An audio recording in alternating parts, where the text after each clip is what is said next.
Donc je reçois des dizaines de textes par internet, par courrier. J'en ai plein qui sont sur une pile parce que j'ai pas le temps de m'en occuper. Puis il y a quelqu'un qui devait m'envoyer depuis des mois et des mois un livre. Ça n'allait pas tarder, c'était pour la semaine prochaine, c'était pour le lendemain. Et puis j'ai reçu il y a 15 jours. Oui, j'ai reçu il y a 15 jours, voilà. Donc il est passé devant tous les autres, il les a tous dépassés. Et j'ai découvert en le relisant pour le préparer, toujours avec une petite pointe d'angoisse, parce qu'à chaque fois que je reçois des textes, je me méfie un petit peu de ce qu'il y a à l'intérieur. Parce qu'il y a des gens qui ont des choses à dire, il y a des gens qui croient qu'ils ont des choses à dire, il y a des gens qui disent des choses, et puis il y a des gens qui disent n'importe quoi. Et quelquefois, les gens qui disent n'importe quoi, je m'en méfie un petit peu, parce que ça peut être dangereux si ceux qui les lisent finissent par croire ce qu'ils disent. Donc j'ai toujours une petite pointe de petit recul par rapport à ce que je lis. Donc je me méfie, je suis toujours un petit peu dans l'expectative. Quand j'ai reçu le texte de Sonia, donc je l'ai relu pour le préparer, et puis j'ai découvert le texte. En fait, de quelqu'un qui a vécu énormément de choses et qui se pose beaucoup de questions. Et ça, c'est ce qui m'a le plus interloqué, c'est que Sonia, par exemple, se découvre des talents de diseuse de bonne aventure, de tireuse de cartes, et puis elle aurait pu en faire son métier, elle aurait pu faire une petite école autour d'elle, et puis en faire un bénéfice personnel, mais non, elle a décidé d'aller plus loin, elle a décidé de trouver autre chose. Elle a vécu des phénomènes qui sont effrayants pour beaucoup, même pour elle. Elle aurait pu fuir, elle ne l'a pas fui, elle les a affrontés, et puis elle se pose des questions. Et ça, pour moi, c'est la porte ouverte à une édition, parce que effectivement, les gens qui se posent des questions et qui n'ont pas de réponse me paraissent plus importants que les gens qui ont des réponses et qui ne se posent pas de questions. Voilà, donc je l'ai lu avec beaucoup d'intérêt, avec beaucoup de passion, quelquefois avec un sourire, parce que je la voyais partir dans des directions, revenir dans d'autres directions. Je me mettais un peu à sa place. J'ai mis ça en lien avec des choses que j'ai entendues, que j'ai lues aussi.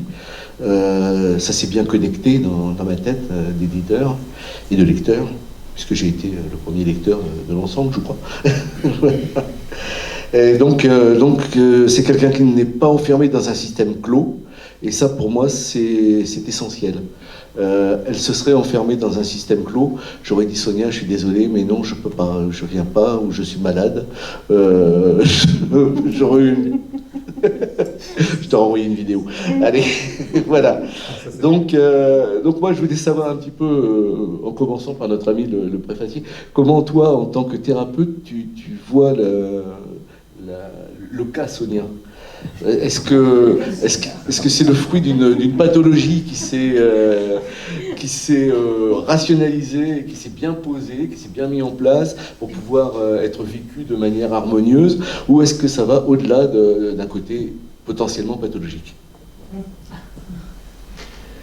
Alors, je vais le prendre pour le cas Sonia. Donc, c'est vrai que Sonia, ça a commencé plutôt comme un cas, c'est vrai, hein, et puis au sens que ça fait maintenant 6 ans, quelque chose comme ça, qu'on se connaît. Oui, on a bientôt 7, oui. Voilà, bientôt 7. Donc moi, dans ce moment-là, j'étais à l'INRES, en fait, et Stéphane Alix m'avait mis en lien avec Sonia, parce qu'il faisait un documentaire sur les abductés, sur l'abduction, pour l'émission Enquête extraordinaire. Et dans le cas de l'INRES, donc il y a un groupe de cliniciens. Et suite au documentaire avec Sonia avait revécu une abduction et était... très mal avec l'expérience qu'elle venait de vivre, ça l'avait beaucoup bousculé. Là, c'est pour ça que je suis rentré, moi, dans la situation, à la demande de Stéphane, qui m'a contacté en disant « Est-ce que tu veux bien suivre Sonia ?» Du coup, voilà, ça a commencé comme ça, et dans ce cadre-là, en fait, dans le cadre de l'INRES. Donc, pour répondre très précisément à ta question, le seul élément psychopathologique dans Sonia au départ, c'était l'angoisse liée aux expériences qu'elle vivait, en fait. Hein, voilà. C'est-à-dire la conséquence, disons, de l'expérience elle-même. Donc mon travail a plutôt été d'accompagner une intégration de cette expérience, mais comme dans la plupart des expériences extraordinaires, surtout celles qui sont répétées, en fait, chaque expérience génère à chaque fois son lot de désordre, on va dire, qui qui crée de la croissance, en fait. C'est-à-dire chaque expérience en soi est une initiation. C'est-à-dire ça, elle appelle, en fait, elle aimante vers une croissance supplémentaire. Donc il ne s'agit pas seulement d'accompagner pour que la personne, l'expanseur, intègre, au sens mettre dans une case, l'expérience la comprenne, mais se laisse aussi travailler parce que l'expérience a à le faire cheminer, en fait. Donc voilà, et Sonia, à ce titre-là, elle avait déjà pas mal d'outils, en fait.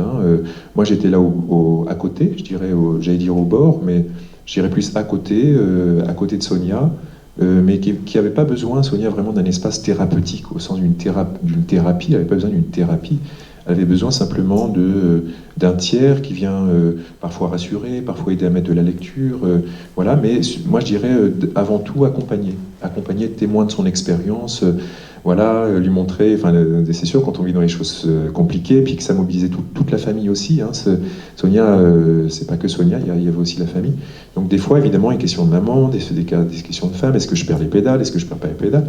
Donc voilà, je lui donnais le repère de, écoute, non, tu perds pas les pédales, tu as bien fait, c'est bien, c'est clair ce que tu as fait, etc.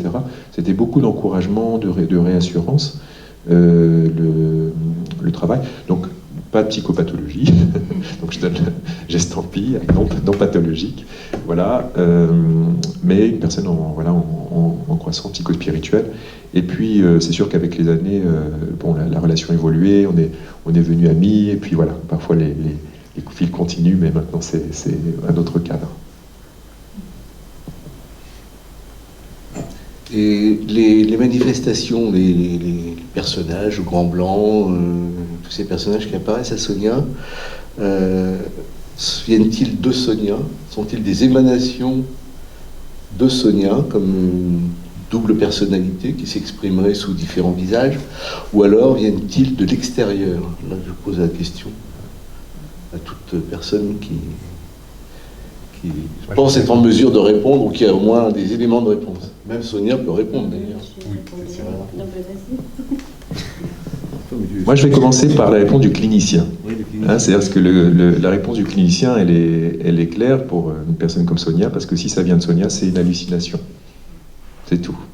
C'est pas plus compliqué que ça. Une hallucination au sens de quelque chose de son monde interne qui se déverse dans le monde externe, que ce soit matérialisé ou pas matérialisé, en fait. Donc ma question de clinicien, c'est non, il y a de l'altérité dans ce qui se présente à Sonia. Maintenant, il n'y a pas que ça. Il n'y a pas que ça. Et c'est vrai que ta question, elle renvoie à toute la question ufologique de cette frontière pas simple entre le dedans et le dehors. Et je pense, moi, que la question des abductions et des autres expériences extraordinaires, mais notamment les abductions, elle nous renvoie surtout à notre point de séparation. Nous avons besoin, visiblement, pour penser le monde, de séparer le monde du dedans du monde du dehors. Il y a un monde du dedans qui est séparé du monde du dehors, et la plupart du temps, c'est stable, c'est vrai, voilà. Mais il y a des expériences qui nous montrent que peut-être qu'il y a des endroits de torsion, où le dedans est au dehors, le dehors est au dedans, et où les choses sont plus si simples. Tu nous parlais, Jean-Jacques, de la question ontologique, d'une ontologie partagée. Voilà, il y a ça, je pense que ça renvoie à tout un tas de questions après. Éric, tu peux donner ton point de vue, peut-être? Oui, c'est sûr que ce problème est au centre de toute la problématique concernant les RR4, et même plus largement que les RR4, d'ailleurs. Il est évident que, je dirais, le système scientifique, il faut entendre par là le système médico-psychiatrique, pour ces cas-là, a tendance à faire croire, a tendance à appuyer, a tendance à donner des explications qui ont varié d'ailleurs au fil du temps. Je les connais par cœur parce que j'ai travaillé dessus. Ça a commencé dans les années 80, le premier prétexte qui a été avancé, c'était des expériences de paralysie du sommeil ou de narcolepsie. Bon. Après, on a sorti moi j'appelle ça des prétextes quand même, d'une certaine manière, même s'ils ont une part de vérité. Donc on a sorti des arguments un petit peu plus complexes, notamment aux États-Unis. Certains grands professeurs d'université, voyant arriver cette vague qui ne comprenaient peut-être pas trop finalement, ils étaient un peu assaillis par tout le monde, ils ont avancé une autre explication, mais alors qui renvoyait à loin dans l'histoire. Ils ont dit, mais tout ça trouve son explication en 1890 à Paris, à la Salpêtrière. dans les expériences de Charcot et Babinski sur les hystéries paralysantes. Ils ont même été chercher Freud, qui avait fait certaines déclarations, bien que Freud, évidemment, n'a pas connu tout ça, hein, mais certaines déclarations de Freud, certains écrits, pouvaient peut-être s'y raccorder. Et aujourd'hui, ils ont trouvé un troisième prétexte, qui est un peu fourre-tout, c'est l'épilepsie. Voilà. Alors, l'épilepsie, c'est très pratique parce que vous pouvez mettre n'importe quoi dedans, hein. Vous avez une crise épileptique sur le cerveau, c'est une explication parfaitement matérialiste, bien entendu, et donc tout est réductible à l'épilepsie. Voilà. Enfin, je vous le dis honnêtement, tout ceci ne me semble pas tenir la route bien longtemps. La preuve en est qu'ils ont changé sans arrêt. C'est la preuve qu'ils n'ont pas réduit le problème, bien que cela ait été vraiment leur volonté. Donc c'est beaucoup plus compliqué que ça. Et le point central, c'est justement, est-ce que ça vient du dedans? Est-ce que c'est une projection, en quelque sorte, de l'inconscient? Ou est-ce qu'il y a, comme dit Nicolas, de l'altérité? Et est-ce que cette frontière existe bien? Parce que nous la faisons, cette frontière. Et puis, c'est ce que nous percevons. Intuitivement, nous fonctionnons comme ça. Mais est-ce que cette frontière existe vraiment? C'est une interrogation. Moi, je pense qu'il y a une part d'altérité là-dedans aussi, je te rejoins là-dessus, mais cette altérité peut surfer sur une espèce de champ inconscient propre à la personne. Ce qui a au moins un effet, c'est de semer le trouble, évidemment. Si vous avez des éléments intérieurs inconscients qui sont liés à des éléments extérieurs, comment vous allez faire la différence? Et le système, lui, ça va l'arranger pour réduire ces cas, bien sûr.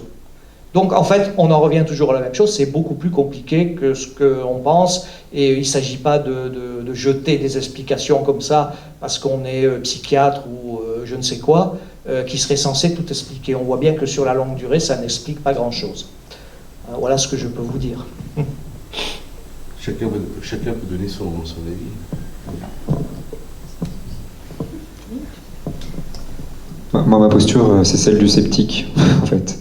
Mais sceptique honnête, c'est-à-dire je ne peux pas prouver que ça existe, et je ne peux pas prouver que ça n'existe pas. Donc voilà, j'abstiens mon jugement, je dis juste je ne sais pas, et voilà, c'est tout. Maintenant je m'attache simplement à voir comment ça te fait évoluer toi. Et ce qu'on observe, là, de manière très concrète, c'est que ça te fait évoluer de manière drastique. Tu t'épanouis maintenant avec ce que tu fais, donc voilà. C'est un peu drôle de me demander ce que je pense de ce que tu vis. Voilà. Mais j'ai rien d'autre à ajouter. Alors, moi, ma posture, c'était de dire, est-ce que ce que vit Sonia, d'autres personnes, est-ce qu'il y a d'autres personnes qui vivent ce que Sonia vit? Et alors là, il y en a un paquet. Il y en a un grand paquet. Alors, c'est peut-être une hallucination, c'est peut-être une hystérie, mais alors on est collectivement hallucinés et hystériques, hein, j'ai envie de dire, parce qu'il y a des cas de plus en plus nombreux.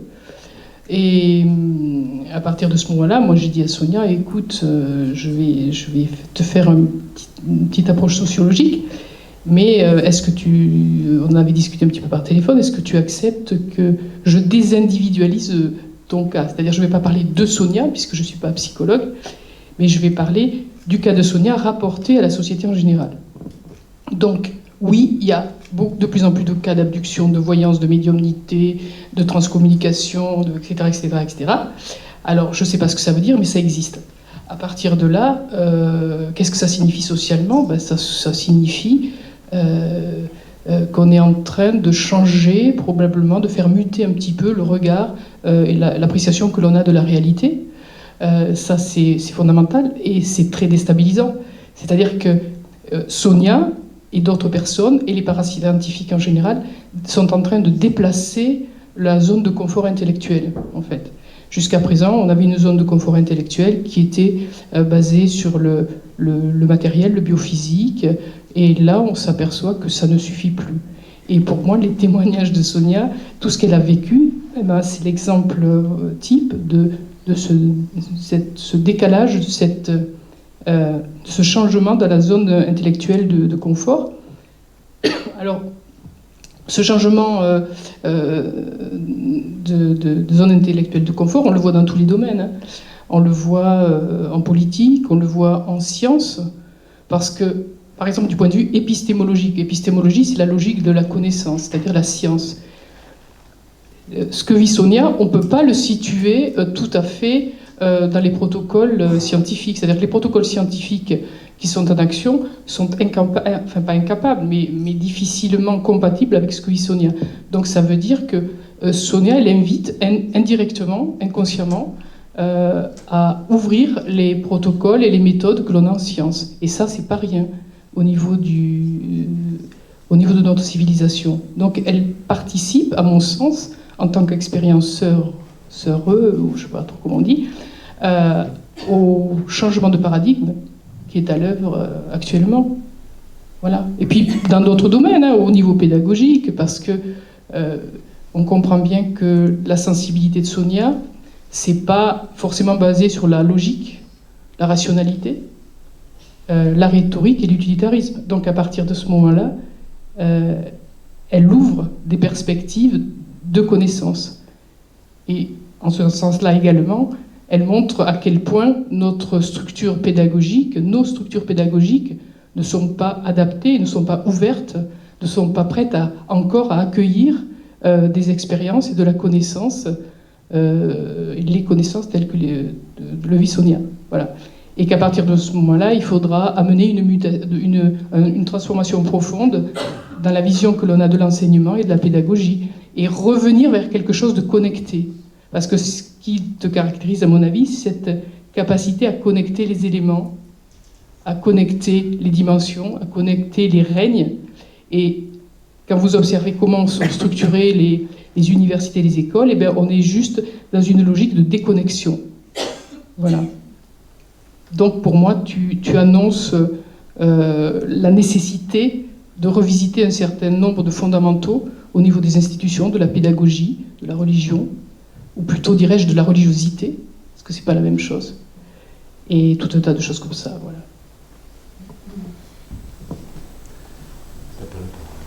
On ne lui donnera pas la parole. Je voulais rebondir sur ce que j'ai entendu tout à l'heure. J'ai connu un sujet psy qui était particulièrement doué, qui s'appelait Raymond Rayan, qui avait la faculté, notamment, de quitter son corps. Et il allait faire des voyages sur la Lune, sur Mars. Il avait même chez lui des carottes que la NASA lui avait envoyées, des carottes de forage lunaire, parce qu'il faisait des expériences là-dessus. Enfin, il était vraiment de réputation internationale. Et je lui ai posé la question, mais ces voyages, ces dédoublements, comment vous les percevez, comment vous les avez vécus? Alors, il m'a dit, dans un premier temps, j'ai cru vraiment que mon esprit quittait mon corps, que je voyageais, que j'allais sur la Lune, le Soleil, ou sur d'autres planètes, ou dans d'autres endroits. Après, je me suis dit, en fait je fais un exercice de voyance. C'est-à-dire que je vois, voilà, comme ça. Et puis là, j'en suis arrivé, m'a-t-il dit, à la conclusion qu'en réalité, c'est un voyage intérieur que je fais, et que l'univers que je vais visiter, qui est un univers extérieur, je vais le visiter par l'intérieur de moi-même. Et c'est quelque chose qui reste toujours en suspens dans mon cerveau, parce que c'est vraiment le fruit d'une grande réflexion. Est-ce qu'on n'a pas en nous l'univers entier? Est-ce que justement, ça ne pourrait pas expliquer des vies antérieures, des visions à distance et tout un tas de choses comme ça? Voilà, je soumets ça à la réflexion collective. Maintenant, il y a une chose qui me turlupine dans le cas Sonia, parce que j'ai lu beaucoup de livres et j'ai publié des bouquins sur le sujet, c'est que souvent l'irrationnel comme ça se manifeste avec un doux regard, plein de bonnes intentions. Les gens partent auréolés du sentiment qu'ils ont des anges qui veillent sur eux. Et puis au fil du temps, ça se transforme en quelque chose d'assez infernal. Et j'ai un petit peu peur quand je lis ça, et j'ai peur pour toi, parce que j'ai peur que ça puisse potentiellement être une mauvaise voie pour toi, même si apparemment c'est une bonne voie. Voilà, donc je ne sais pas comment toi tu le vis, et je ne sais pas comment les autres peuvent interpréter ça. Écoute, je te remercie de prendre soin de moi. Non, mais moi, je parle franco. Oui, non, mais écoute, je vais très bien, je te rassure. Alors, comment dire effectivement, ça a mal commencé pour moi. Hein, je suis passée par la peur, je dirais même l'effroi. Mais bon, je parle de l'abduction, mais voilà, ça a commencé bien avant l'abduction. J'ai vécu des expériences de voyance, de médiumnité, dans l'adolescence, dans l'enfance. Et effectivement, si j'avais un vague souvenir de quelque chose, c'était à l'âge de 8 ans. Donc, un petit être dans la chambre avec toujours la première rencontre avec cette lumière bleue. Mais ça s'était arrêté là, j'avais refermé la porte, c'était jamais revenu, jusqu'à ce que je revive cette expérience bien plus tard, après la naissance de mon aîné, et où là, voilà, l'intrusion, les petits gris, la lumière bleue dans la chambre, et paf, ça fait remonter plein de choses, et je me dis, ah oui, non, je me souviens, ça y est, ils sont revenus. Mais ça s'arrête pas là.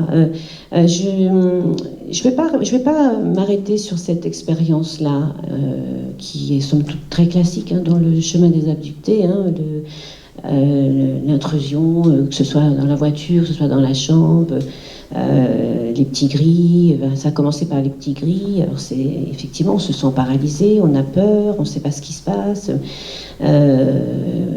Et on est dans l'effroi. Et surtout, après cette fois-là, je suis restée quelques semaines quand même dans le trauma. Je fermais à double tour. Je me souviens d'une douche où, je ne sais pas si vous avez connu, les bouchons fa, les bains-douches qui ressemblent étrangement à leurs yeux. J'ai tout balancé, je suis sortie de la salle de bain. Ça ne me quittait pas. J'avais sans arrêt leur regard dans ma tête et sans arrêt la peur de dormir, de ne pas être acteur et être tout à fait impuissant à ça. Voilà, ça a été pendant très longtemps quelque chose que je ne voulais pas rouvrir. Mais je ne sais pas pourquoi. Voilà, il y en a chez certains, ça s'arrête. Et chez moi, chaque fois, il y avait un retour, comme pour dire non, t'as pas compris, et allez, on y retourne. Et à chaque fois, ça a été de plus en plus, et pas seulement abduction, et pas seulement ovni. Les visites se sont faites rapidement d'une autre manière. C'était plus la rencontre, on va dire, physique, parce que moi, je l'ai vécu comme ça, les premières fois. Mais ça a été les rencontres sur un autre plan, où là, effectivement, je découvrais, parce que je ne connaissais pas ça du tout, ce qu'on appelle les sorties de corps, ou corps astral, etc. J'étais pas du tout, j'étais novice là-dedans. Mais c'est surtout que ce que je ressentais et physiquement dans mon corps, et ce qui se passait ensuite, et j'ai longuement travaillé avec Nicolas là-dessus, je comprenais pas, c'était vraiment physique. J'avais l'impression que on m'étirait quelque chose du plexus, ça sortait là comme ça de moi, ça s'étirait, ça sortait de moi et pouf, comme un élastique, on lâche l'élastique, je pars en grande vitesse dans un tunnel et je me retrouvais souvent dans des espaces qu'on appelle des vaisseaux, ovnis, grands blancs, etc. Donc ça se passait vraiment plus du tout dans ma chambre, mais sur un autre plan. Et pour moi, ça, c'était une découverte. Je me suis dit, oula, comment je vais gérer ça? Et ça n'arrivait jamais, aucun cadre, aucun repère, je ne savais jamais quand ça allait arriver. Donc ça pouvait être cette nuit-là, ça pouvait être dans un mois, ça pouvait être dans 15 jours. Donc on n'a aucune prise là-dessus.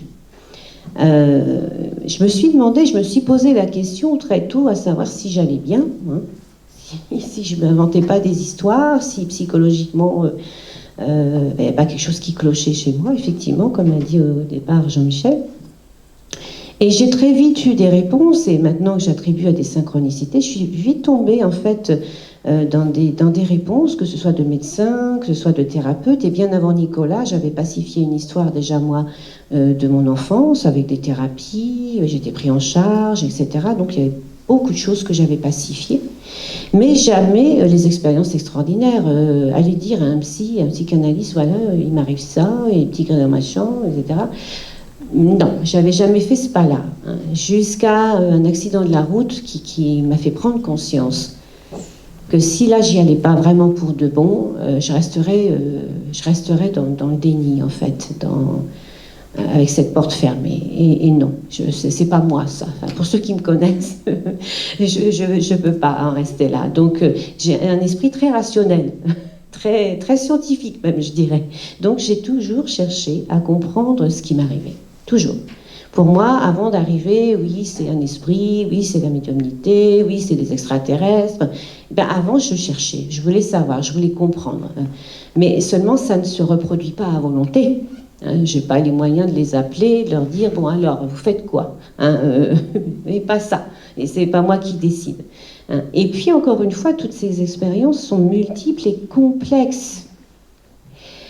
Où est la part de l'autre, de l'altérité? Alors voilà, si c'est ça, alors c'est un autre monde, une autre espèce qui vient nous visiter, qui à travers ses voyages nous enseigne, nous initie, pourquoi, pour quelles raisons elles leur appartiennent. Voilà, si c'est ça, on va poser ce cadre-là. Mais si c'est nous-mêmes, voilà, on parle de l'inconscient, de la conscience, et on va y revenir à la conscience. Si c'est nous qui déclenchons cette part-là de nous-mêmes, au travers de ces expériences, et qui allons chercher dans nos univers, et j'ai bien ciblé ce thème-là de ce salon, la Terre et nos univers, alors je dirais que c'est une expérience qui évolue, qui nous initie, qui nous enseigne vers le meilleur de nous-mêmes. Moi, je vais vers quelque chose, et je le sens de plus en plus, vers quelque chose de spirituel, un éveil spirituel qui est le mien, qui passe par l'abduction. Effectivement, moi, je pense que cette expérience a déclenché quelque chose chez moi qui était latent. Depuis toute petite, depuis toujours, je m'intéressais aux questions que personne ne se pose autour de moi. Qu'est-ce que la vie dans l'univers? J'étais très vite dans l'empathie, la pollution, la cause animale, l'effet de société. Tout m'intéressait sauf l'école. Donc, je crois que j'ai été initiée à l'école de la vie, à l'école de la conscience. Ça a été un appel profond chez moi d'essayer de comprendre comment l'être humain, dans sa, je l'ai dit tout à l'heure ou hier, l'être humain est délicat et complexe, et qu'à travers ces expériences, on a des réponses qui nous sont propres, individuelles. Moi, je vais faire des voyages qui ont été induits, entre guillemets, par l'abduction, mais qu'est-ce que l'abduction ? Et d'autres, ça va être l'EMI, et d'autres, la Kundalini, et d'autres, voilà. Mais en même temps, on va tous quelque part, et on en revient extrêmement changé, transformé. Quelquefois, pendant quelques temps, on va dire même pas bien, dépressif même, parce qu'on ne sait pas ce qui se passe en nous, les nôtres ne nous reconnaissent pas, on va changer de vie, changer de métier, on va voilà, ouvrir ce champ-là, et je le disais hier, la compassion, le vivre ensemble, l'écologie.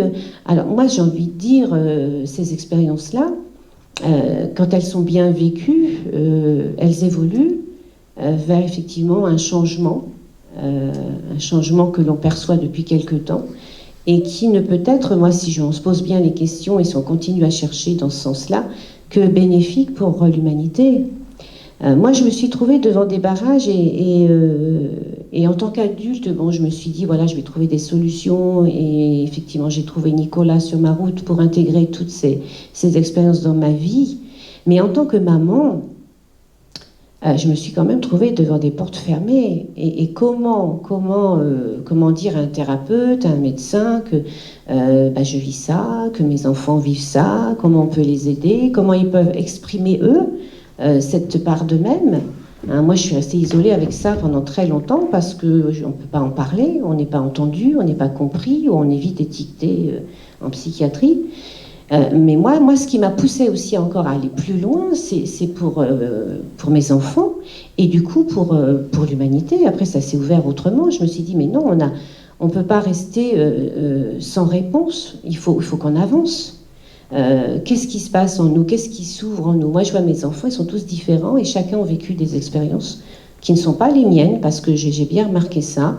Il y a eu l'abduction commune dans ma famille, effectivement, on a tous vécu un ovni, on a tous vécu une visite, mais ça s'est déployé dans chacun différemment, mais avec une source commune, encore une fois, l'empathie, la compassion, ouvrir le dialogue sur ces phénomènes, générer des solutions écologiques, énergie renouvelable, générer d'autres façons de soigner, voilà, revenir à une véritable identité humaine, ce qu'on est tous, c'est-à-dire avant tout des êtres esprits, hein, et on a totalement oublié. On parlait de chamanisme tout à l'heure, mais il faut vraiment se relier à cette part de nous. Ces expériences m'ont ramené à cette part de moi-même. Je me suis reconnectée à cet espace-là, hein, à mon âme, à cette part spirituelle qui était la mienne et qui ne cesse de se déployer.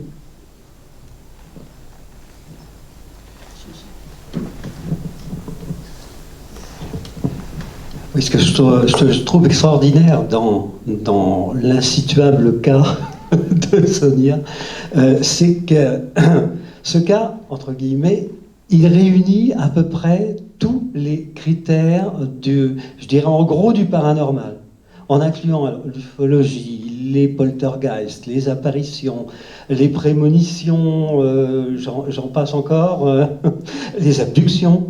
Bon, tout un ensemble, et ça c'est quand même, ça se rencontre pas tous les jours, hein.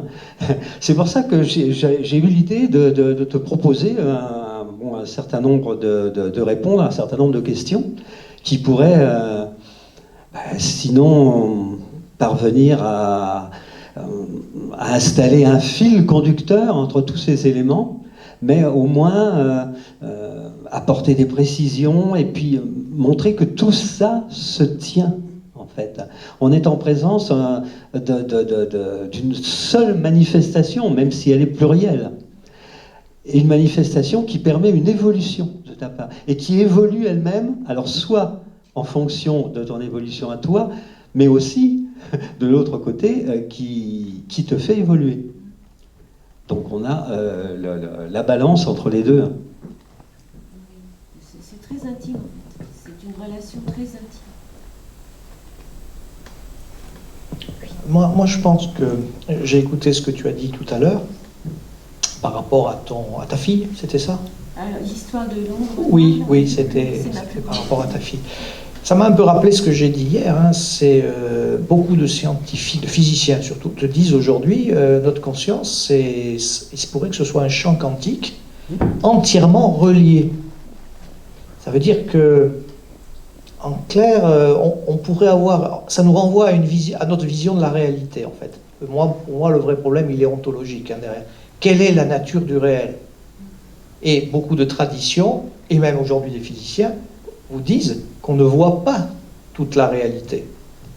C'est même le titre de livre de gens qui sont parmi les plus grands physiciens français. Et les traditions sur toute la planète vous l'affirment depuis très longtemps aussi.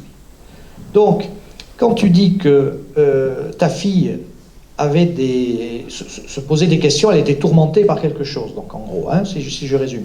Et toi, tu as vu apparaître une sorte on peut appeler ça entre guillemets, matérialisation de ce problème, sous une forme plus ou moins symbolique, parce que c'était quand même assez précis, hein, le coup du chapeau, là. Voilà. Alors, si on vit effectivement dans un champ de conscience qui est quantique, ça veut dire, vous prenez une pierre, vous la jetez dans la mare, ça va faire des ondes. La pierre, c'est toi. D'accord ? Les premières ondes que tu peux percevoir, si tu veux, c'est tes proches. Bon. Et ça, on a d'innombrables exemples dans l'histoire, mais même dans nos familles. Hein.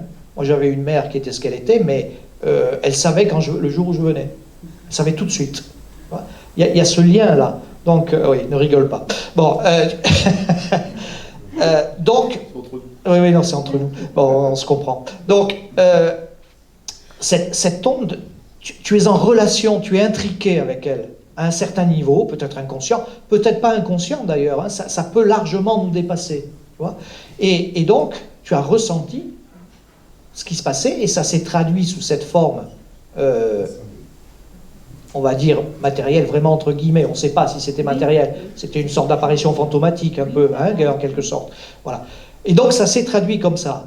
Mais ça ne rentre pas du tout dans le champ de la rationalisation et du paradigme tel qu'il est actuellement. Pas du tout. Et ça nous montre bien, et pour moi, c'est pas du tout du paranormal. C'est, comment dire, C'est une conception de la réalité à laquelle nous ne sommes pas encore parvenus et qui nous entoure. Voilà. Et certaines personnes plus sensibles, et tu es ce qu'on appelait avant un médium, encore aujourd'hui d'ailleurs, voilà, sont plus sensibles à ces choses-là. Et donc tu as été connecté à ta fille, comme tu l'es sans doute à tes autres enfants, et tu peux l'être. Alors, jusque-là, c'est un phénomène naturel pour moi. Moi, je considère que c'est un phénomène naturel. Mais la question, c'est de savoir, ça rejoint un peu ce que disait Jean-Michel, est-ce que tu es accessible à des champs, à des informations qui ne sont pas en lien direct avec toi et qui, elles, peuvent te perturber et te nuire. Alors, je dis ça parce que j'ai toujours en tête un cas qui s'est passé aux États-Unis, oui. C'est le fameux cas, tu sais, où le pont s'est effondré, là, où il y avait cet ufologue qui est venu sur le terrain, qui était un journaliste, qui était un dur à cuire parce que c'était un ancien Marines. Il avait fait le tour du monde à pied seul. Je veux dire, c'est des gars, on les impressionne pas facilement. Donc, il y a eu des phénomènes ovnis et il y a des phénomènes paranormaux qui ont commencé à apparaître. Le gars, pendant 6 mois, il a été tellement saturé par ses problèmes qu'il a dû, pour la première fois de sa vie, abandonner la partie, quitter le terrain. Il est rentré à New York et il a mis entre 1 et 2 ans à s'en remettre. Et sa thérapie, ça a été d'écrire un livre bien connu sur le sujet, qui a été fait en film après d'ailleurs. Bon, voilà. C'est pour dire que cette sensibilité qui touche à ton environnement, si tu es un peu trop sensible, tu peux être aussi... Il faut peut-être que tu apprennes à te protéger d'influences avec lesquelles tu n'as rien à voir et qui ne te veulent pas nécessairement du bien en plus. Et l'interrogation, elle est là aussi.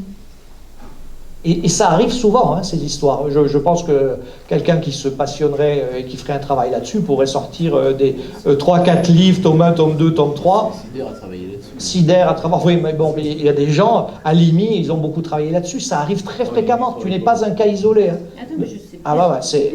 Voilà. Alors après... Hein Nicolas, tiens, je passe.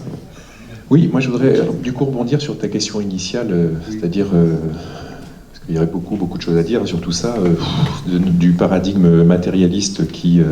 ça doit être très confortable, moi je me dis toujours, j'envie mes collègues d'une certaine manière, parce que vivre dans un paradigme matérialiste, c'est quand même super confortable.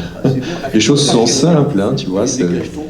Disons, tu as la pathologie ou la normalité. La normalité, c'est si tu vois le monde matériel tel qu'il est, ça veut dire, bah voilà, uniforme, quoi. Ce qui s'oppose aux théories quantiques, ce qui s'oppose, disons, à tout un tas d'autres... C'est au prix des expérienceurs, disons, hein, mais voilà. Donc c'est vrai que penser les choses avec un nouveau paradigme, c'est pas confortable, ça nous emmène dans des zones d'inconfort, mais des zones de croissance en fait. Hein. Nous tous, c'est pour ça que les expérienceurs nous emportent avec eux, et que nous-mêmes mettons-nous en chemin de nos expériences pour grandir aussi, quoi.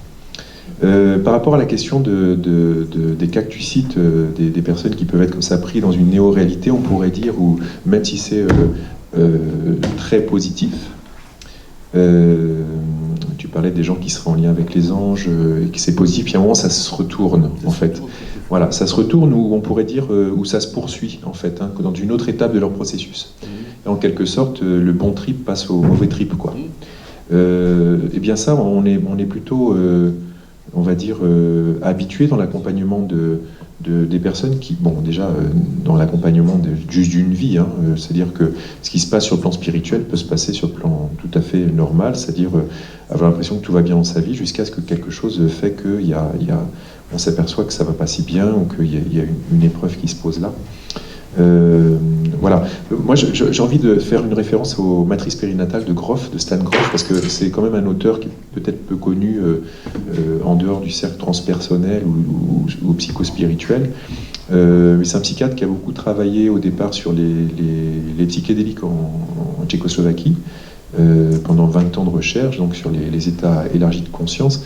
Et puis ensuite, il est arrivé dans les années 60 aux États-Unis, 60-70, je ne sais plus, en pleine vague hippie, donc le LSD était utilisé dans son usage profane, avec toutes les dérives qu'on a connues. Il a créé une technique sans LSD.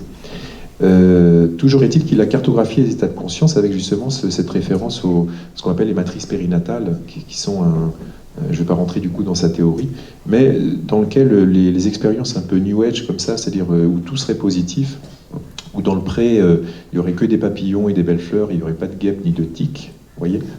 Bon, bah ça, c'est une vue un petit peu New Age de la vie, en fait.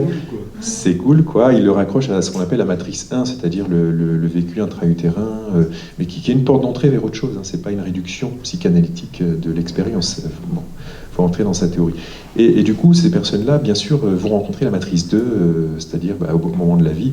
Et c'est un moment, on ne peut pas rester dans l'utérus tout le temps, donc la vie va venir les chercher par un bout ou par un autre pour entrer dans ce que tu appelles l'horreur, quoi. Mais c'est pas fini, le chemin n'est pas fini, il y a 3 cas stars. Dans des situations comme Sonia et d'autres expérienceurs, ce qui me semble important, c'est à un moment la mise en place d'une pratique ou d'une cartographie culturellement inscrite dans laquelle ils vont se placer. C'est-à-dire que pour Sonia, par exemple, à un moment, il y a cette entrée dans le chamanisme aussi, c'est-à-dire où elle va acquérir des outils et des cartographies culturellement inscrites qui vont lui permettre de continuer le chemin d'une façon sécure, en apprenant, etc. etc. Chaque expérienceur trouve normalement, enfin, ou en tout cas l'accompagnement va faire qu'il va trouver son équilibre à un moment, sa pratique pour installer aussi les états modifiés de conscience dans un cadre lisible. Voilà, ça c'est un premier élément de réponse. Et un deuxième, c'est quand même que, excusez-moi l'expression, mais Sonia en a chié. Hein. C'est-à-dire, excusez-moi d'être vulgaire, grossier, mais c'est pour dire les choses clairement. C'est-à-dire qu'elle ne vient pas d'une vie de bisounours. Elle a, je veux dire, la vie l'a sacrément initiée. Comme elle disait, ça l'a amenée à faire une thérapie, une deuxième thérapie, pour vraiment mettre au travail ce qu'elle vivait. Et ça, c'est souvent, je trouve, assez grossier d'ailleurs de la part des personnes qui envisagent les expérienceurs et considèrent les expériences déliées de la vie des gens qui les vivent. Je veux dire, il faut rajouter aux expériences de vie les crises personnelles, je veux dire, les problèmes du quotidien, tout ça se rajoute. On n'a pas des gens qui volent au-dessus du monde et qui ont des expériences avec des extraterrestres. Ils ont une vie comme nous, hein, très, très inscrite avec ces problématiques psycho-affectives, résolues, non résolues, bon, en chemin. Et puis les problèmes de la vie familiale, du couple, etc., du travail, donc tout ça s'inscrit. Et on rajoute une dimension supplémentaire de l'extraordinaire qui vient rajouter une complexité supplémentaire, en fait. Donc, je dois dire en ça que Sonia fait partie des expérienceurs qui ont déjà été travaillés, ça ne veut pas dire que ça s'arrête, mais qu'elle est déjà sacrément armée pour rencontrer d'autres épreuves, quoi. Voilà. Monsieur Sceptique. Monsieur Sceptique. J'ai pas grand-chose à dire, si ce n'est que j'ai entendu ta question sous un autre angle au tout début. C'était l'angle de la secte, en fait. Tu vois, est-ce que ça peut pas t'emmener, toi, à monter ta secte? En fait, j'ai entendu ça comme ça. Bon, c'était pas l'angle de ta question, mais... en fait, oui, voilà. Et je me dis, ça peut être une question aussi que se posent les gens. Je ne l'aurais pas pu dire. Oui, voilà, voilà, exactement. Mais tu vois, tu peux pas savoir, effectivement. Et c'est toute la question de la morale et de l'éthique, voilà, qui se pose pour la parapsychologie. Donc on poserait la question parce que, voilà. Mais elle peut se poser dans tous les autres domaines, finalement. Et voilà, en fait, s'il y a une bonne morale, une bonne éthique, si ça aide des gens, si ça leur apporte quelque chose, la question du c'est vrai, c'est pas vrai, bon, ok, ça se pose pas trop, c'est plutôt comment ça fait évoluer les gens avec qui tu bosses, voilà. S'il y a du résultat et que ça reste dans le cadre de l'éthique et de la morale, bah vas-y, continue, fonce. Peu importe le thème, finalement. Voilà, du moment que tu fais du bien aux gens. Voilà, je sais pas. Si vous avez des questions, Moi, je voudrais juste ajouter un petit point, c'est par rapport à ce que disait Jean-Jacques, et je vais faire un écho avec la religiosité. Tu disais que ce qui caractérise Sonia, c'est qu'elle a vraiment des expériences absolument polymorphes, quoi. C'est vraiment médiumnité, abduction, voyance. Moi, c'est ce qui m'a vraiment frappé. Et ce qui m'est venu à l'esprit, c'est ce côté kaléidoscopique. On a l'impression d'être face à un puzzle, comme ça. Et je pense que ce puzzle-là, il va se transposer dans la spiritualité, en fait. C'est-à-dire que, pour moi, Sonia a, je ne sais pas si c'est sa mission ou si elle est porteuse de ça, mais elle est porteuse de ce côté polymorphe du point de vue de la religion. C'est pas le chamanisme, c'est pas le christianisme, c'est pas le bouddhisme, c'est un peu de tout. Et ça me semble être un point fondamental. Et c'est ce que j'appelle de la religiosité, et non pas de la religion. Et dans la religiosité, il y a du syncrétisme. Et je pense qu'elle est, elle est porteuse à travers ce côté éclectique apparent de ce syncrétisme religieux, mais non, religieux, je devrais l'enlever, de cette religiosité.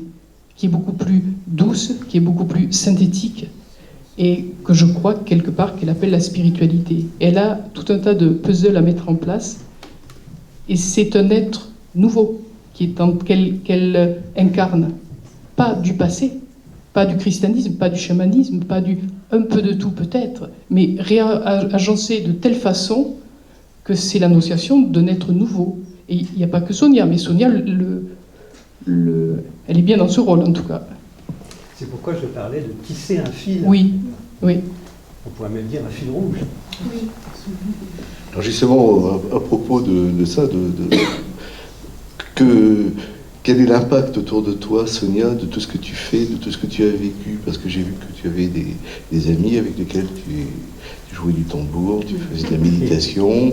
Est-ce que tu vas créer une secte des adorateurs de Sonia Jacobet? Est-ce que tu vas...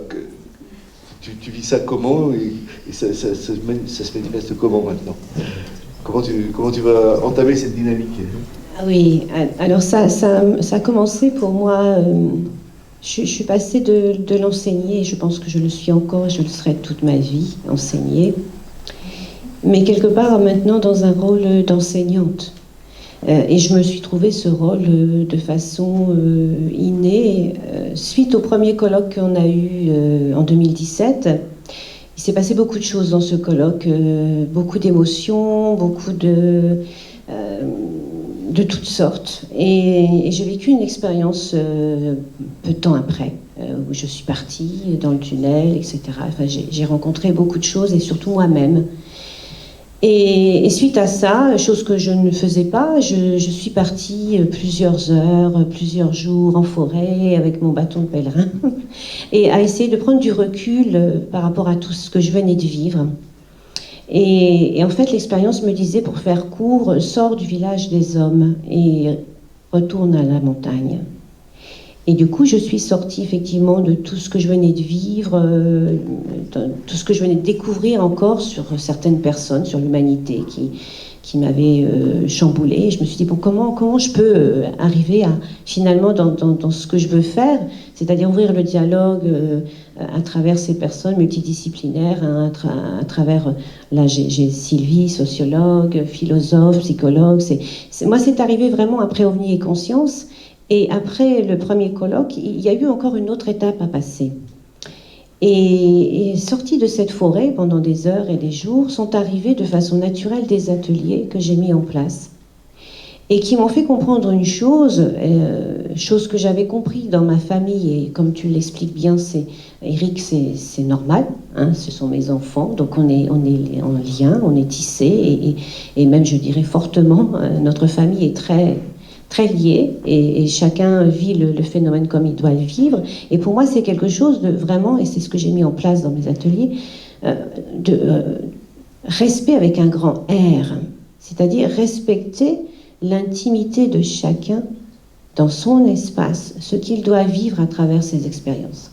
C'est-à-dire, moi, je vis les miennes, je ne vais pas dire que les miennes sont mieux, tu devrais vivre les miennes, tu vas partir. Moi, la question qui m'a été posée au premier colloque, ça a été super, parce que ça m'a vraiment poussée à aller plus loin. Une jeune fille prenait des notes, et elle vient vers moi, elle me dit, est-ce que je peux faire comme vous? Est-ce que je peux partir dans le tunnel et rencontrer des petits gris et des grands blancs? Et je lui dis non, je dis, bon, elle était jeune, je dis, on n'est pas dans Harry Potter ou je ne sais quoi, je dis, ça se passe pas du tout comme ça. Et j'ai dit, si tu travailles ça, le voyage, de façon cadrée, que ce soit par la respiolo ou autre, tu ne vivras certainement pas ce que je vis. Tu vivras ce que tu dois vivre. Et c'est exactement ce que je dis dans mes ateliers à chaque personne, à chaque voyage qu'ils font, et on en fait ensuite la grille de lecture. Je les emmène peut-être dans un champ comme ça, avec mes enfants, c'est-à-dire qu'on est, comme tu expliques, avec la pierre. Hein. Et Nicolas me le disait, et ta question, Jean-Jacques, est-ce que c'est contagieux? Ça m'a fait rire et ça m'a embêté un petit peu après. Non, c'est pas contagieux, mais c'est vrai qu'on a l'impression qu'autour de moi et qu'autour d'autres expérienceurs, hein, eh bien, on émane un champ, quelque chose comme si on emmenait, et c'est pas volontaire, hein, mais on le vit comme ça, dans une dimension qui nous ouvre à nous-mêmes. C'est-à-dire que qui ouvre et qui déclenche les expériences dans chacun des personnes qui vivent près de moi et longtemps. Et mes ateliers n'ont fait qu'évoluer. Moi-même, je me suis dit, mais jusqu'où ça va aller? Je ne prépare pratiquement rien de mes ateliers. Ils m'arrivent dans la nuit, ils se décantent le matin, je me prépare une demi-heure avant qu'ils arrivent et je vais avoir une information et finalement ce que j'avais prévu, ça ne va pas le faire, je vais faire autrement. Et ça va nous emmener dans des choses, dans des dimensions et en plus dans ce que je ressens dans chacun quand ils arrivent, dans quelle énergie ils sont. Ça va amener du coup la journée dans une autre dimension et on va vivre des choses mais que je n'explique pas, que je n'ai pas envie d'expliquer et qui appartiennent à chacun d'eux. C'est leur espace, c'est à eux de travailler ce qu'ils sont en train de vivre. C'est pas à moi de leur dire qu'ils vont aller là et ils doivent faire ça et comment ils doivent faire, etc. C'est vraiment un travail intime, profond, entre eux et l'expérience.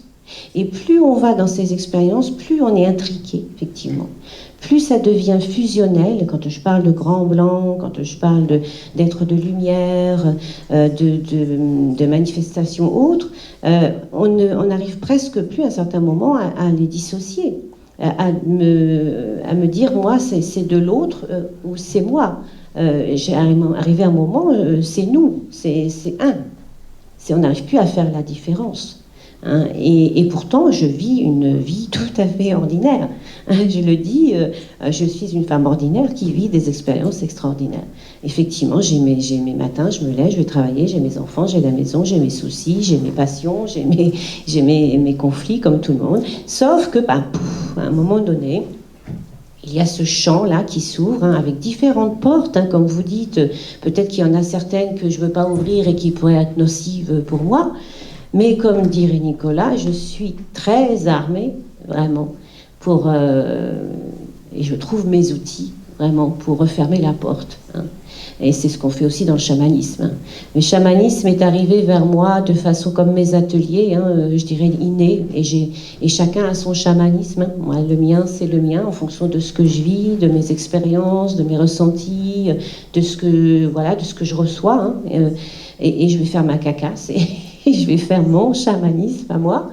Et j'étais super étonnée que ça marche au début, parce que je l'ai découvert en même temps que moi. Mes expériences, au début, je les intégrais qu'à moi-même et à ma famille et à d'autres expérienceurs, mais je ne me sentais pas capable d'induire ça chez d'autres. Mais en fait, il se trouve qu'effectivement, quand on m'approche, quand on vit avec moi, ou quand on travaille les ateliers avec moi, ça s'ouvre dans chacun d'eux. C'est contagieux. C'est contagieux, donc c'est trop tard. Je suis désolée. Donc, mais je vais te ramener, ça va bien se passer. Justement, le problème de la contagion, enfin, entre guillemets, de la contagion me paraît important quand même. Parce qu'on a vu les enfants touchés par le phénomène, d'autres personnes peuvent l'être. Comment ça peut évoluer? Qu'est-ce que ça peut signifier, tout ça? Monsieur Sceptique. Non, j'ai pas de... Monsieur Sceptique n'a rien à dire? Pour l'instant, non. Non, Monsieur Sceptique restera sceptique. Moi, je séparerais deux phénomènes différents qui sont la contagion. Comme tu dis, on pourrait poser d'autres mots. Poser d'autres mots. Tu vois, je pense que... en tout cas, moi, je différencierais ce premier-là, mais appelons-le contagion. Et puis un deuxième phénomène qui est l'hérédité, qui est pas, je ne les situe pas sur le même plan, même si peut-être elles sont exactement sur le même plan, mais je les situerai différemment. Par exemple, dans la question de l'abduction, c'est pas la seule forme d'expérience qui, d'ailleurs, dans laquelle il y a de l'hérédité. Mais c'est vrai que cliniquement, l'une des premières choses que je vais aller regarder, visiter avec la personne, c'est justement les antécédents. C'est-à-dire qu'en général, quand on a un abducté, si on regarde dans l'arborescence familiale, on va trouver soit un des parents, grands-parents, oncle, tante qui vit ça, et puis quand on descend, un enfant, etc., qui vit ça, ou plusieurs enfants qui vivent ça. Donc il y a une hérédité, mais on le retrouve pour d'autres formes d'expérience, en fait, cette question-là. Moi j'ai une idée là-dessus, une théorie là-dessus, mais c'est une théorie, c'est une idée. Mais bon, on parlait plutôt d'hérédité. Le deuxième, c'est cette espèce d'onde de choc, on pourrait dire positive, là pour le coup, même si c'est pas toujours positif au sens de agréable, en tout cas. C'est pas les personnes et que disent beaucoup de personnes, et pas que les abductés, à un moment, quand on va dire il y a un éveil de conscience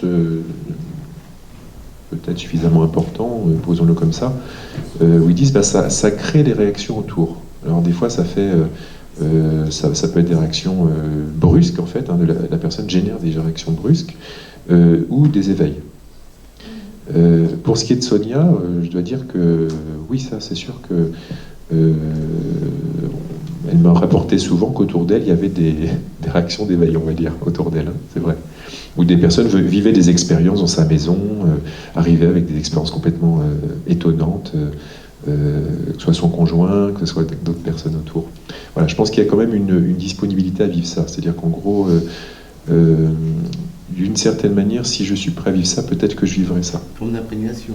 Une sorte d'imprégnation, ouais. Je pense que, Oui. voilà. Et je pense, moi j'aime bien l'idée d'onde de choc, parce que ça rejoint ton image du caillou dans l'eau, que moi j'aime beaucoup, puisque je crois vraiment qu'on doit rentrer dans l'idée d'une conscience non locale et assumer ce que ça veut dire, en fait. C'est-à-dire que tout à coup, les consciences se contactent, etc. Qu'il n'y a plus de séparativité si forte entre mon monde du dedans, que j'exprime au dehors, ton monde du dedans que tu exprimes au dehors, comme si rien se passait dans un champ collectif qui se créerait, où des choses circulent, se mettent en résonance, voilà, et que si je suis comme ça et que tu es comme ça, bah, voilà, c'est comme... J'aime bien la métaphore d'un canoë-kayak, parce que le canoë-kayak c'est très sensible. Je ne sais pas si vous avez déjà monté dans un canoë, mais c'est très sensible en fait, hein, l'équilibre. Et du coup, si vous mettez quelqu'un de chaque côté du bateau, s'il y en a un qui se penche à droite, bah, l'autre va devoir se pencher à gauche pour que ça reste en équilibre, sinon ça bascule. Voilà. Et que quand il y a une rencontre, c'est pareil. Il y a deux champs qui se rencontrent et qu'il va y avoir un système d'équilibrage sans doute et de résonance qui se mettent en route. Voilà, je voulais dire autre chose, mais je ne sais plus. Alors je vais laisser. Ah, non, Non, mais je voulais aborder un autre point de vue. On a fait une constatation globale que les formes des manifestations que tu connais encore, évoluent, sont en évolution, quel que soit le sens exact qu'on puisse donner à ce mot-là. Et je me demandais s'il ne serait pas intéressant de s'arrêter sur chacune de ces formes en les considérant de façon plus précise. Je m'explique, je ne sais pas si mon idée vaut quelque chose ou pas. Faire presque une étude structurale de ce qui t'arrive. Prendre chaque critère, chaque élément de chacune de tes manifestations, de les noter, de constater s'il y a des variations, des glissements de sens, de forme, des rappels, des retours en arrière, des utilisations inhabituelles dans d'autres formes de manifestation. Bon, c'est un petit peu bon, comme ça, abstrait, hein, ce que je dis, mais bon, tu vois le sens général. Est-ce qu'on ne pourrait pas réfléchir à ça, étudier ça? Peut-être que ça ne donnerait rien du tout. Peut-être qu'un schéma général apparaîtrait. J'ai retrouvé ce que je voulais dire. Je voulais, juste pour compléter ce que je disais sur le plan un peu quantique, on pourrait dire ça comme ça, bon, l'autre plan qui est le plan biologique, quand même, la découverte des neurones miroirs quand même change la donne, hein, au niveau neuro, puisque ça crée des systèmes ouverts. C'est-à-dire que le cerveau n'est plus un système fermé, clos, puisque quand je regarde Eric croiser les bras, mon cerveau s'active comme s'il croisait les bras lui-même, en fait, et que les interactions sont ouvertes, c'est-à-dire que les cerveaux se mettent en route comme ça, dans tout le non-verbal, en fait, hein, c'est dans tout le non-verbal. Et du coup, cet effet de contagion dont on parle, je pense qu'on pourrait aussi poser une hypothèse de travail, parce que, en fait, tout ça, tant que c'est pas abordé, on va dire, dans un travail de recherche, mais sous plein de perspectives, évidemment, on ouvre des questions. Et je pense que la dimension du neurone miroir est aussi intéressante de regarder ça. C'est-à-dire quand quelqu'un vit des changements, ça se lit dans le corps, il y a de la fluidité qui est là, il y a des échanges qui se passent, qui sont lisibles, et sans doute que l'autre peut vivre un peu par procuration. Et on pourrait penser que ça fait résonner les endroits qui sont un peu cristallisés dans le corps, donc dans le cœur et dans l'être, en fait, et peut-être ça génère des choses comme ça. Et c'est qu'une hypothèse, hein. En tout cas, le constat est clair historiquement, hein, je prends parti là-dessus. le phénomène est générationnel. C'est-à-dire que quand une personne est abductée, comme tu dis, on retrouve souvent dans l'arbre généalogique quelque chose, et souvent les enfants vivent ça. On l'a pas systématiquement constaté, mais on l'a souvent constaté. Donc il faut en tenir compte. Et sociologiquement parlant et socialement parlant, comment son cas, ce qu'elle diffuse, ce qu'elle propage, peut évoluer? Tu as une expérience là-dessus, toi? Qu'est-ce que ça peut donner dans les temps à venir par rapport à son histoire et le fait qu'elle la médiatise d'une part, et puis que d'autre part, elle entraîne des gens avec elle dans son cheminement? Moi, je pense qu'elle influence à deux niveaux. Au premier niveau, c'est les lecteurs, par exemple, qui vont lire le superbe ouvrage qu'elle a écrit. Donc, il y a une façon mentale d'influencer l'avenir et une façon non mentale et inconsciente. Et à partir du moment où elle met tout ça en marche, à mon avis, elle commence déjà à influencer avec d'autres les structures de la société, parce qu'elle touche à la conscience collective. Et ça, on ne le sait pas. Mais en fait, ça fonctionne. Et on revient à cette histoire dont je parlais hier, du pavé dans la mare, justement, avec l'onde. Et elle formule, donc, à partir du moment où elle formule, elle modifie déjà la conscience globale, l'individu global de la société. Et elle va modifier à tous les niveaux. Enfin, elle, pas toute seule, mais je veux dire, globalement, les expérienceurs ou les parascientifiques en général, d'ailleurs, parce que c'est une collaboration étroite entre les expérienceurs et les gens qui s'intéressent aux parasciences, et puis tous les gens qui vont écouter, et qui après vont, justement par imprégnation, continuer ce chemin de modification et de changement paradigmatique. Ça va toucher même l'économie, à mon avis, à un moment donné, parce que comment dire, on touche le foyer intérieur, en fait, le foyer intérieur de l'individu, on touche le foyer intérieur de la société.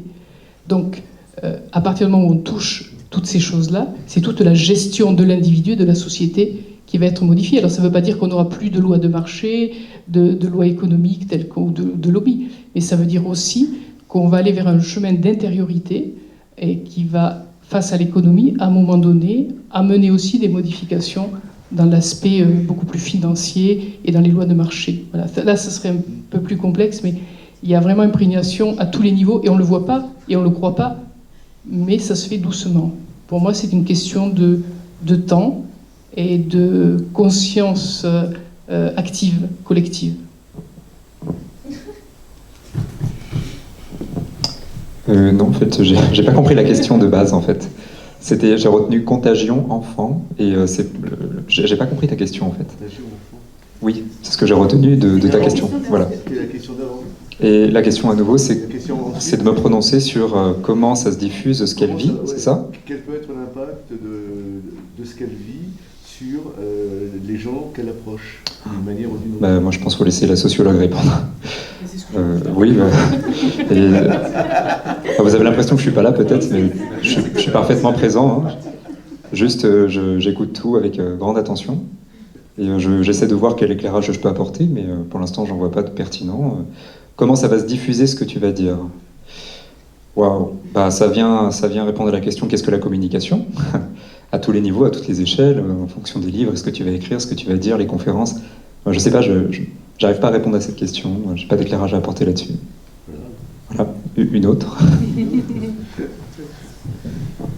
Une dernière question. Une dernière question. Alors, la dernière question, c'est... Le mot de la fin. Ouais. Le mot de la fin, vas-y. Hier, tu as parlé d'une mutation dans les RR. On serait arrivé à la RR5. Est-ce que Sonia est le prototype du cas de la RR5? Voilà. Oui, ça y ressemble beaucoup. J'ai parlé d'une 5e phase. J'ai parlé d'une 5e phase qui est là depuis...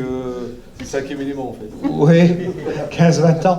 Mais on est rentré dans une 5e phase, et c'est vrai que tu en es un prototype. Hein. C'est ce qu'on voit arriver, et c'est ce que révèle le rapport Mitchell sur 3200 cas. Quand vous avez 80% des gens qui vous disent J'ai rencontré l'entité par télépathie et je me suis aperçu que ma conscience était délocalisée. Et je me suis aperçu après, dans 60% des cas, qu'il y avait des phénomènes psy qui commençaient à apparaître et circuler autour après l'expérience. Visiblement, on est dans une 5e phase et peut-être l'émergence d'une forme de néo-religiosité ou de néo-spiritualité. Je dirais ça comme ça. Voilà. Néo-religiosité ou néo, etc. Moi, je dirais quelque chose de très intégré et très personnel, en fait, au terminus, qui n'est pas du tout un terminus, à l'étape, disons, d'un cheminement personnel. Moi, j'ai envie de dire d'abord que par rapport aux abductions, la configuration de Sonia, on la retrouve chez la plupart des abductés qui ont fait vraiment un long chemin d'intégration de leurs expériences. Et d'ailleurs, le livre de John Mack, qui s'appelle Passeport pour le cosmos, traduit très bien ça, hein, tout le chemin des abductés, avec après vraiment un chemin d'intégration.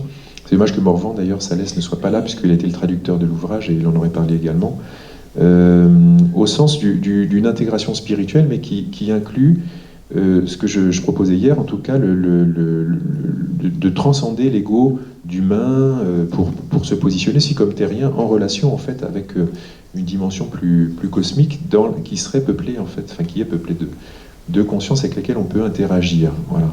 Donc, peut-être voilà un point que je voulais donner.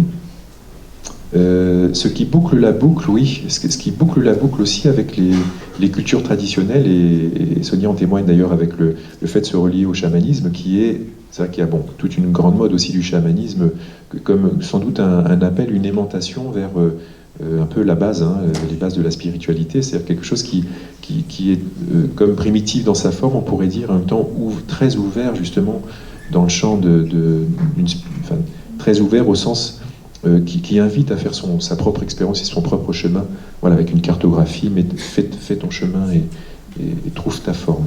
Voilà. Bon, voilà ce que j'ai envie de dire.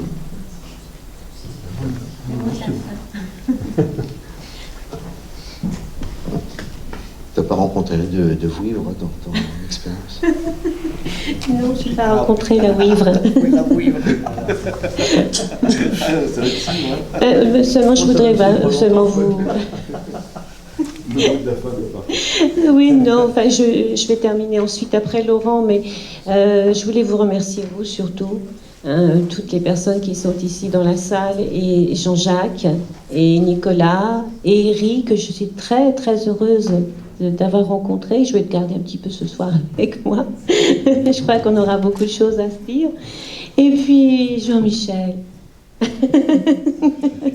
Ah, merci beaucoup. Sylvie, ça a commencé par une belle synchronicité. et tu es arrivée au colloque l'année dernière, et j'en suis très ravie de faire ce chemin avec toi. Maxime, alors je dis toujours, et je vais peut-être t'embêter, mais voilà, marche ta vie, quoi, t'es trop beau, continue.